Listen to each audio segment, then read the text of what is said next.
Hey everybody, this is Alicia Purdy from the Alive Radio Network with a live interview in the studio with BETHANY HOYT, my good friend.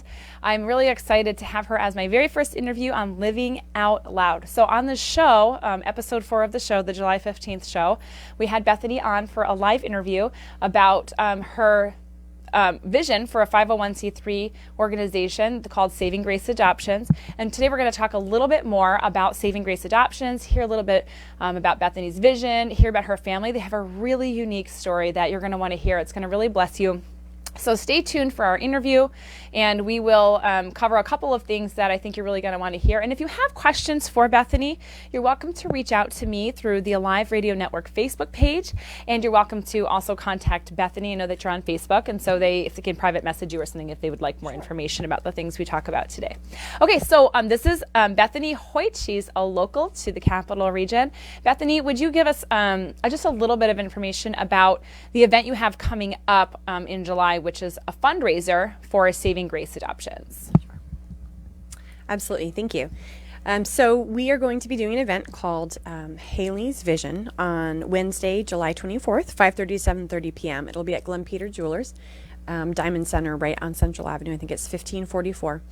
And really, it's going to be used to help us jumpstart Saving Grace Adoptions, which is will be a non-for-profit organization that exists to be a resource to families and helping to support them during the process of adoption, particularly for those who are interested in the possibility of adopting a child with special needs. Something that's very near and dear to our hearts, just given our own story. Can you tell us a little bit? I want to hear about your family, but can you tell us first, how did you start to conceptualize Saving Grace Adoptions? Where did this come from in your heart? Yeah.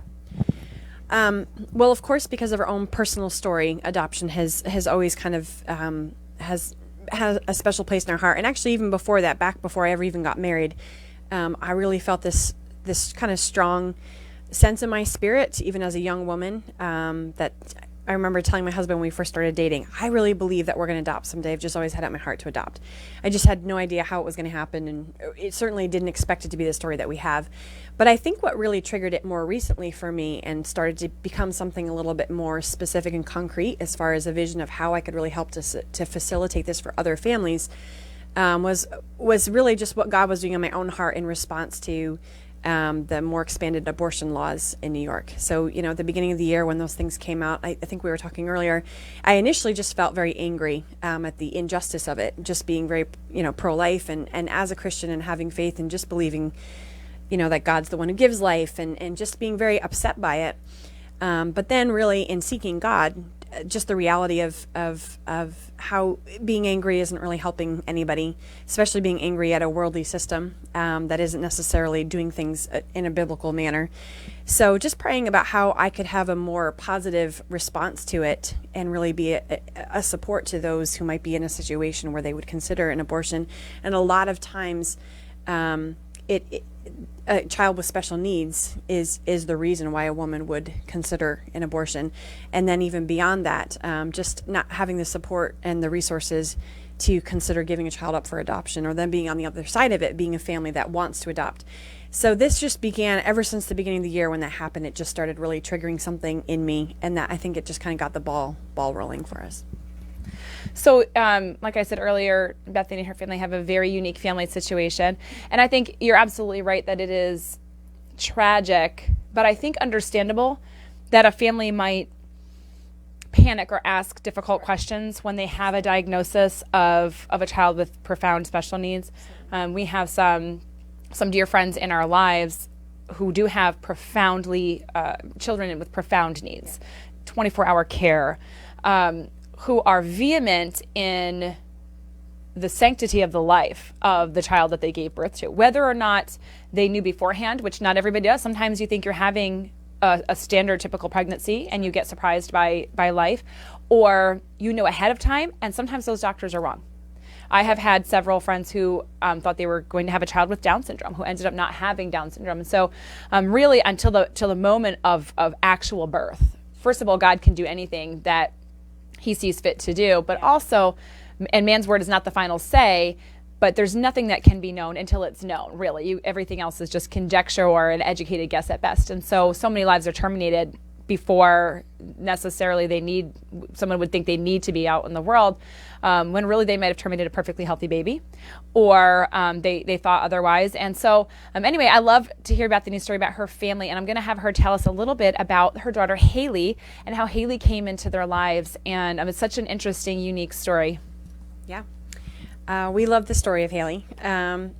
So Haley was actually born approximately 21 weeks. There were kind of conflicting medical reports when we went through it. Between 21 and 23 weeks, she was not considered a viable pregnancy in New York.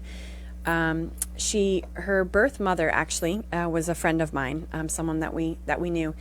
But she was actually very ill. She had cancer when she got pregnant and just didn't know she had cancer. And so, long story short, she was just not physically capable of carrying her baby full term. So she went into an emergency delivery. Like I said, Haley was born approximately between 21 and 23 weeks. She was 495 grams at birth. So everything that I've done in my research, that's closer to 21 weeks. She was born with a very small chance of survival. She did receive medical treatment at Albany Med. They were wonderful. The NICU was very supportive. But anyway, of course, her mother ended up, in the end, she did pass away. And then her father just wasn't really involved at that point. And so Haley was at St. Margaret's Children's Hospital after that. And when our family kind of became aware of the situation with Haley, I had been married to my husband for a little over a year. And we'd actually just had a miscarriage. And so we didn't have any children yet. And I had been nannying for premature infant boys before that. So I think part of that maybe kind of got me a little bit more ambitious about the possibility of getting involved with a child born premature. But we just felt very strongly that God put it on our heart just to help get her out of the hospital. So, I keep saying long story short. It's such a long story. But we went to her father, and he was agreeable. He liked the idea of us kind of taking her into our home. And so when we first, and then of course I found out I was pregnant actually. So the whole time we're getting ready to learn how to care for her, of course I was pregnant with our first born. And so really, I think the thing is, when I look at where she's come from, so she was born extremely premature. She has retinopathy of prematurity, so she's mostly blind. So she's learning Braille and all that now. But when we took her home from the hospital, she was almost 2 years old, barely sitting up on her own. She had been on a full-time 24/7 continuous feeding tube drip. So she was completely eating via feeding tube. She was very severely behind in all areas. They said she'd probably never walk, never talk, never any of these things, never get off a feeding tube, and that she was totally blind. And we're like, okay. So that was the initial part of her story. We ended up taking her home, and we have a very supportive church. We have, and she actually has 8 birth siblings who are very involved in her life and are just wonderful to her. And so just really our community, our faith community, our friends and family, they were a great support to us, which is really what we'd like to be able to be through this adoption agency. But we ended up pursuing adoption after she'd been in our care for a while. And she has blossomed. She has done everything that they said she would never do, with the exception of she's still visually impaired. And so she's, has really strong glasses and is learning Braille. But otherwise, she's a perfectly healthy, perfectly typical 7-year-old girl. So you told me an interesting story about how when you got in the car and you brought Haley home, how overwhelming it was because of the tubes and the food and all the kind of care that she required. I think a lot of parents would think that would be preventative, or that maybe they have children already. You didn't have children at the time, but you went on and Bethany is having another child very soon. When do you do? Around Thanksgiving. Okay. So, and congratulations. I think parents either with children currently would think I could never do that, or would take attention away maybe from my biological children, or that it would be so all-encompassing to have it. I will say some of the special needs families that we know, someone did ask me recently, what do they hire a caregiver when they go on vacation? And I said, absolutely not. They have fought very hard for every accommodation for their child, from wheelchairs, to medications, to treatments and therapies. And so this is not like adopting a puppy. This is a human being that you take a child into your life, into your heart, and you've done so many things. So will you just tell us a little bit about like that first day, that first car ride where they threw a bunch of stuff at you and you had to drive away, your husband, wasn't in town, and all these things. Yeah. So looking back on it, and I joke around with my husband, like he was actually just working that day when I went to pick her up from the hospital, bring her home. And in retrospect, I think like, what was I thinking? Why didn't we take the day off together and go do that? But, it's I will say this, but before completely answering your question, I think one of the things that we don't always give credit to is really the grace of God. So I remember people telling us at the time, like, I just can't believe you're doing this. Like, people don't do this. And I remember my husband and I just thinking, like, who wouldn't do this? Like, we didn't feel like we were doing anything extra special. And I think the reality is we felt very strongly there was just His grace on us to do it. Like, we felt like it was something God was leading us to do. So there was that supernatural grace. So in general, like when we step out in faith and do things, I believe that God does give us a supernatural ability to do what we would have otherwise on our own not been able to do. But yeah, I went there and I was, it was March 18th and Johnny was born in August. So what was I, 5 months or 4 months pregnant? And I think I was just getting over morning sickness. And I'll never forget, I went straight to the police station to make sure that I had the car seat like installed correctly because I was the first time mom. I had, there were all these things. And so we went and I did that. And then I went over to St. Margaret's and I had to fill out all this paperwork to have her discharged. And we'd been given custody at that point. So there was all this legal stuff going on too. And they gave me like garbage bags full of stuff, like masks. She was had some stuff with like she was never on a ventilator, but I'm trying to remember what that was all about. It didn't last for very long though, but she had to have some kind of like breathing thing for a little while. Just gave me all this medical equipment, and we had to learn how to replace her Mickey button, which is her feeding tube, all this stuff. And they just gave me all this stuff, stacks of like medical paperwork and all these.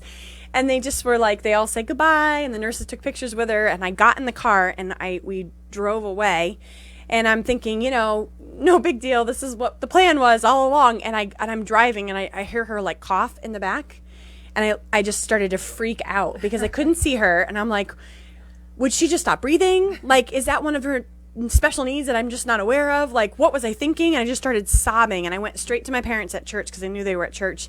I got out of the car and I was like, what was I thinking? Like, they're like, it's okay. We're going to pray and we're going to go over to Bed Bath & Beyond. We'll buy you one of those little mirrors so you can see her. And just the weightiness of it, just, I think, settling on me was like, okay. And I'm sure I was very emotional and hormonal as well, being pregnant. But it was, it wasn't just like I didn't have any other children at the time, but I was pregnant, and then he was born 5 months later.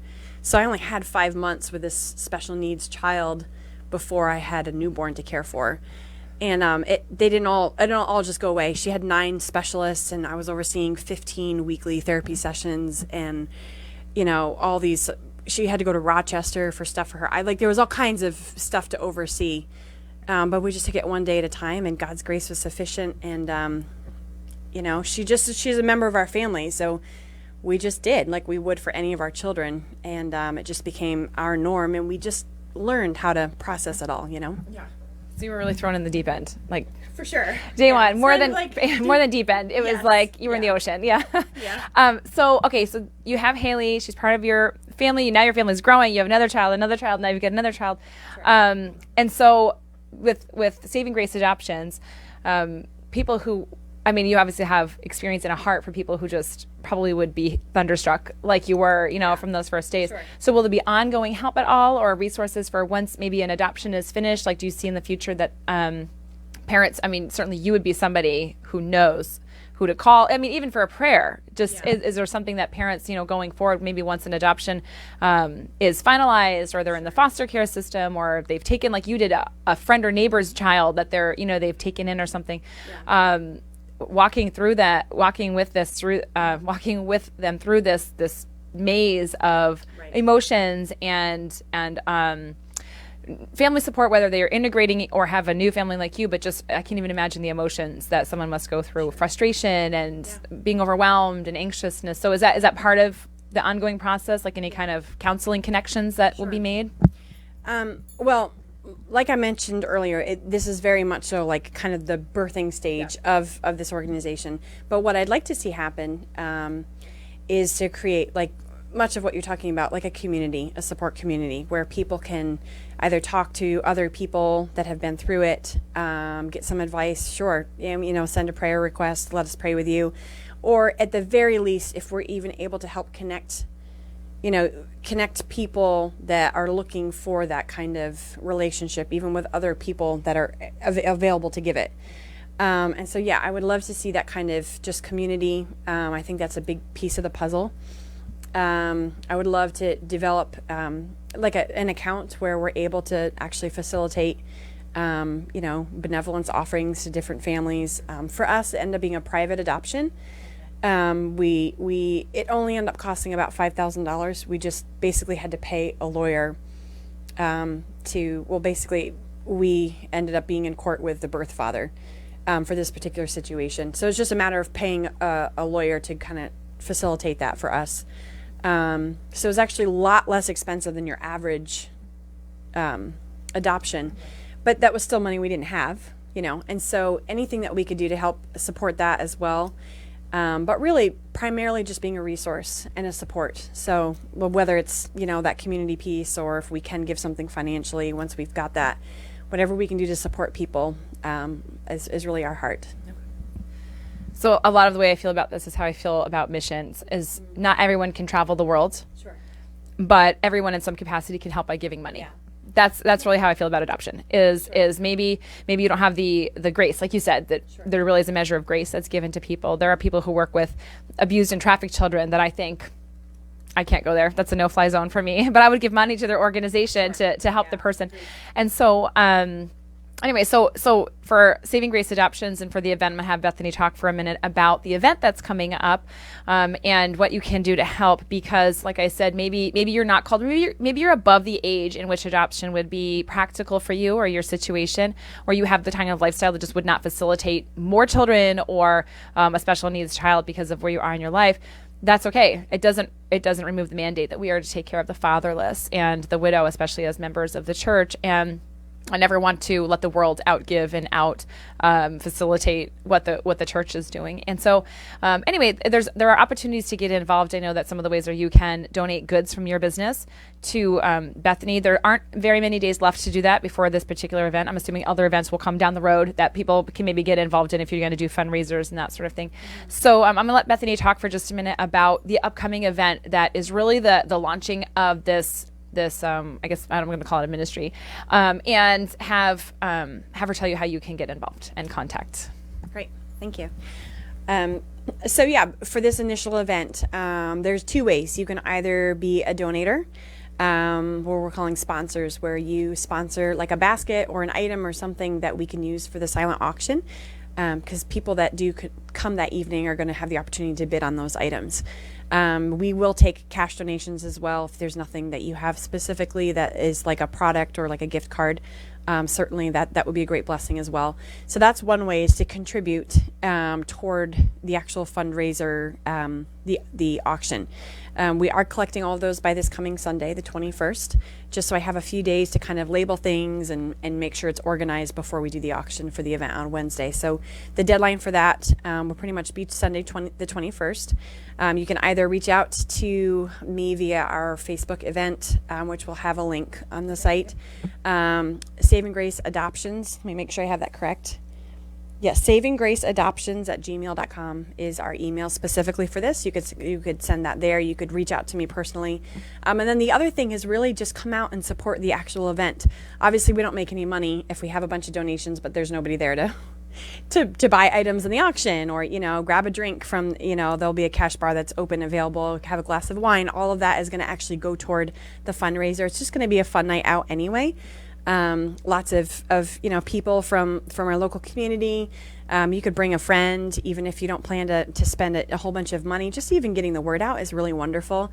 And they're going to have like hot hors d'oeuvres. Glenn Peter just does that for us. It's just something that they do as a part of their fundraising initiative. So we'll have, hors d'oeuvres, and it's 5:30 to 7:30 p.m., so it won't be a late evening. So either contributing and donating goods for the auction, or just flat donations are wonderful, or just coming out and supporting us and being a part of the actual event itself is also a great way to get involved. So before we end our interview, I want to ask Bethany a little bit about what she does with Albany Worships. So Bethany runs Albany Worships. They do group events around the capital region, really kind of anywhere in this area. So I'm going to have her talk a little bit about what she does in her spare time. Tell me a little bit about Albany Worships, sure. What it is, and maybe how people can get connected with it if they want to come be part and worship with you. Yeah. Albany Worships has been just such a blessing to me personally, and just to be able to be a part of it, let alone lead it, has been awesome. But AW, as we call it, exists to unite the Church of the Capital District through corporate worship and prayer, and also bring the presence of God to our city. We really believe that, especially the closer we get to end times, which I don't know when that is, but we're closer than we've ever been. Sure. The church being the bride that Jesus plans to come back for is really a passion of mine, and us being one is something that God has just really given me a very strong initiative and burden for. And so what we do is we work with churches and fellowships and ministries all over the Capital District, and the primary thing we're doing right now is we'll host it used to be quarterly. This past spring it was basically monthly, where we do corporate worship gatherings. And on any given night, our worship team will be made up of like 7 different fellowships, worship team members from different churches.